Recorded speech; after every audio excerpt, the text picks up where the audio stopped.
O si mai al whaafonga I telefone mai Samoa tautua si whonga le mua. E tō tasi se li televou ea o ngare tasi kolisi sa vai,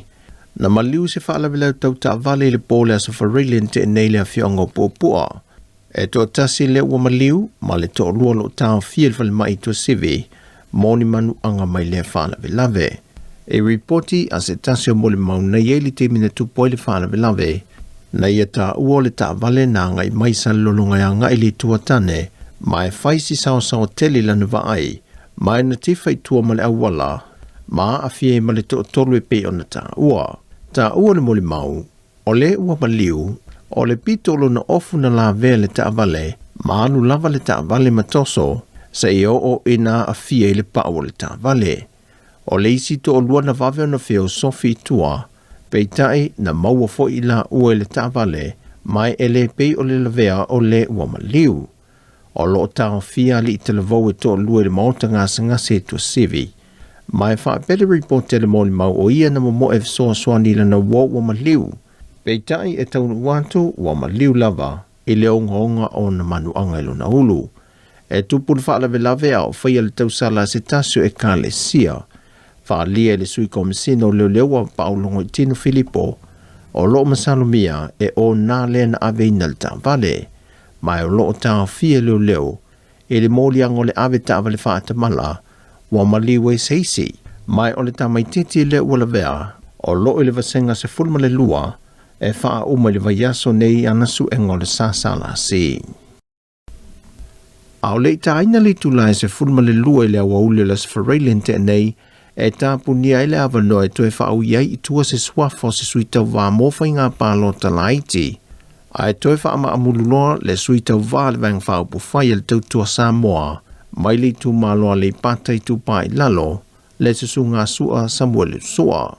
Wa te toi nei o le luas fumaltasi sui tau vā le whai ngā pālota laiti.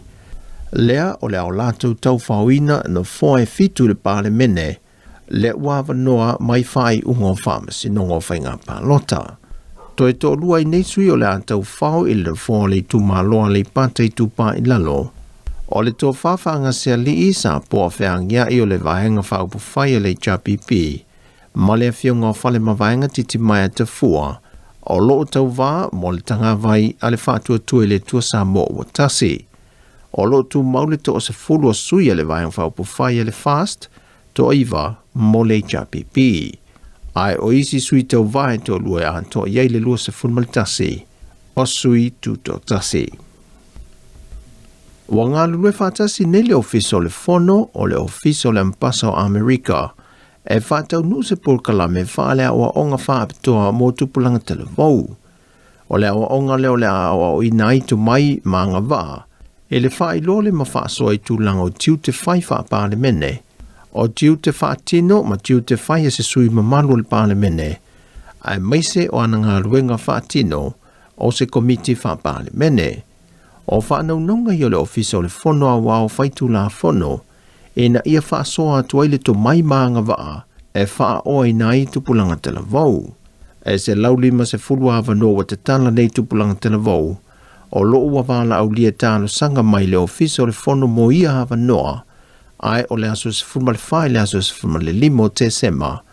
e whaato a whaatino ai lea whamoe moe.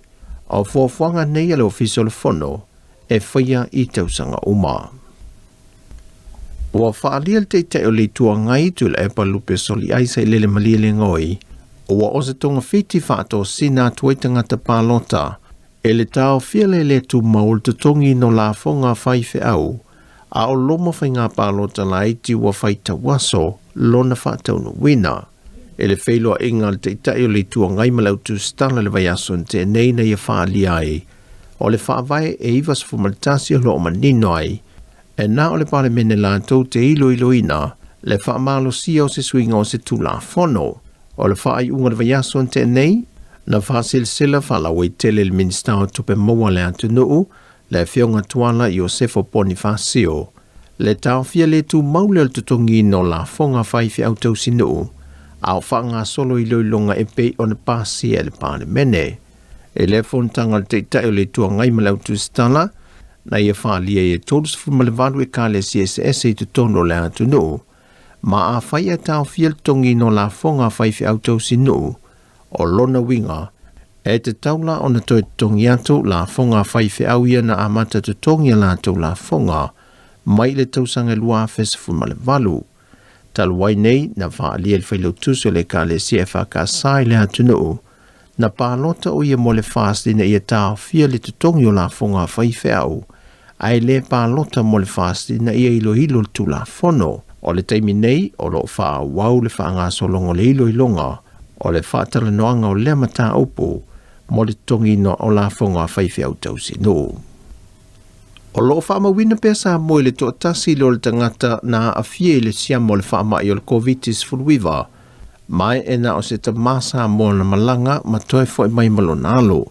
ma o lo tu mawai lava sa mo le wha tūlanganga, e le to tasi o le tangata na a fia, ai na malosi ma toi te ai tua. Na whaalia se sui o le afio anga wha ia tu neva, e lima se wafe tala le wha salanga tupe, wa whai unga whonoina e a li ima whai puli o le afio anga, mo le tangata e le whaia sona tui pui o le COVID-19 fulwiva. O lo ngā lulue whaatasi sui o le afio anga ma le matanga luenga le soifua maloloina, e na ia tu ina i eile lisi o swafa o le afio anga o i lātou, e te tau ona whai o lātou tui, mai whapea foi i alo ma whanau.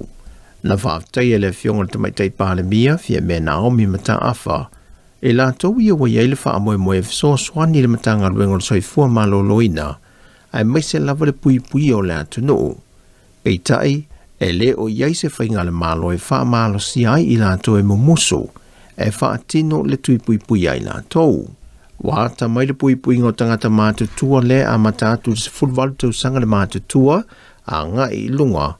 e se tūlanga le lei e peo na iai pasene wa wha tūlanga mai. Mai wa wha pena fo i le pui o whanau madis fulma le lua tau sanga le mātutua, a ofi ai matina matamaitai maitanga, matina o lo wha susu o lātou pepe, se i vanga na ai alom whanau o le atunu o madis fulma tasi tau sanga ngā i lalo, e leo puia o na ele ai se vai la au wha apitoa, e whetawi mo i lātou. O le temi nei, wa si le se fulmal wha afe leo whai o i lātou ua o vaso, e le ito e foia na lawa e wha tino le tuilo na lua, o le tuinga o le AstraZeneca. Ma le tātou tala whai u, wa tangiele le fia o le fionga le tamaitai pāle mia fia me Naomi mata afa, e na ua fsiringia se tasi o le utustala ele whontanga le vaiaso te nei, i sona fina ngalo e whaate tau i saunoanga le fionga le ministao whaato anga, o le teitei whono fo i leo le vang whaapu whai, o lo ia tua i ainga i o inga le sui o le malo au whaatasi i Samoa. Sau no le fionga la uli ma le toa, o maita wina le aina le sui leo le malo au whaatasi, o upu whai le malo Samoa, mai le tala whea ngai stangata whainga luenga o na ia na upo whaia le atunu. Sau no le fionga fia me e iailo na talitanunga, e le oa whaina le saunoanga la uli ona o loo sau no i lona to whinga whaatai tai whono. Whalia foe fia me, e te leisi mata o boia mai ta wina, o loa a fia i le sui lewa leo le tangata whainga luenga le malo au whaatasi, mai le tala whea ngai, e le ngate lea, wa isu tele lea sui o le malo o whaatasi mata opo le atunu o Samoa. O le mata opo na amata mai e pei on sau nofia me, o le na fōwha au popo ta maita i le pāle mene, ma wātangi ai, le lango malosi o le sui o le malo o whaatasi, e le una inga o le mata opo. Sau nofia me, o le asila sila le whainga malo i se awala aloa ia, e moli atua le mata opo nei whaate tau i le sui o le malo o whaatasi, e le ofisa au tuo o le malo o whaatasi. O tala ia mai Samoa mo le nei aso ngafua, manuia le nei aso, whaasoi foia.